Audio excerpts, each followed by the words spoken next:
इतना कहकर चौधरी ने बूढ़े और बूढ़िया दोनों को प्रणाम किया और जंगल की ओर चल पड़ा। रास्ते में चौधरी को फटे कपड़ों में एक भिखारी मिला। भिखारी ने कहा, चौधरी, मैं ही भगवान हूँ। यह सुनकर चौधरी कुछ देर तक समझ नहीं पाया। फटे कपड़ों में खड़ा वह व्यक्ति उसे साधारण भिखारी ही लग रहा था। चौधरी सोच में पड़ गया। तभी भिखारी ने फिर कहा, हे चौधरी, मैं ही भगवान हूँ। तब चौधरी बोला, तुम भगवान हो ही नहीं सकते, क्योंकि मेरे भगवान ऐसे दिखते ही नहीं। तब भिखारी ने चौधरी से कहा, तुम्हारे भगवान की क्या निशानी है? वे कैसे दिखते हैं? क्या तुम मुझे बता सकते हो? इस पर चौधरी ने कहा, हाँ जरूर, क्यों नहीं। चौधरी ने कहा, मेरे भगवान पीताम्बरी वेशभूषा में होंगे। उनके सिर पर मुकुट होगा, हाथों में चक्र, गदा और शंख होंगे। उनके शरीर से तेजस्वी किरणें निकलती होंगी और मस्तक के ऊपर सूर्य के समान दिव्य तेज झलकता होगा।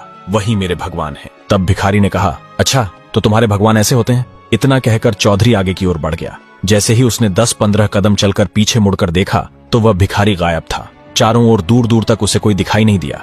कुछ देर चौधरी वहीं रुककर चारों ओर देखने लगा, लेकिन वहां उसे वह भिखारी नहीं मिला। तब चौधरी सोच में पड़ गया, सुनसान जंगल में कोई व्यक्ति यूं अचानक गायब कैसे हो सकता है। और फिर चौधरी दोबारा जंगल की ओर आगे बढ़ गया। तभी चौधरी ने देखा कि उसके सामने स्वयं भगवान खड़े थे। उनके शरीर से तेजस्वी प्रकाश निकल रहा था। सिर पर मुकुट था, हाथों में चक्र, गदा और शंख सुशोभित थे और वे पीताम्बरधारी दिव्य वेशभूषा में उसके सामने खड़े थे।